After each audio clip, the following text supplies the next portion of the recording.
Welcome to Man Does Tech, where I solve the problems you didn't even know you had. You'll begin by confirming the essentials so the tracker works reliably. Sign into Teal, verify your email, and enable 2FA for secure access. Once done, add a resume or paste the core sections into your profile so application fields populate automatically. Next, connect Gmail and LinkedIn.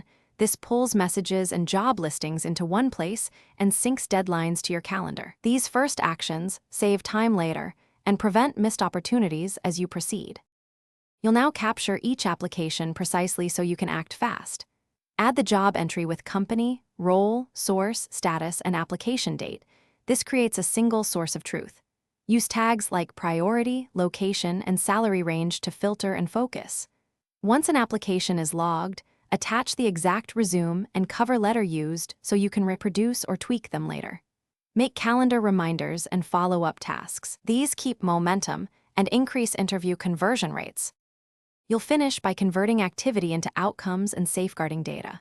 Move roles through stages: phone screen, interview offer, and record interviewer names, questions asked, and outcomes to learn quickly. Add structured notes: company research, your key answers, and compensation details so you negotiate from evidence. Once an offer arrives, update status and archive rejected roles. If something breaks, reauthorize integrations and export a CSV backup. This prevents data loss and gets you back to applying. Thanks for watching. If you found this helpful, don't forget to like and subscribe.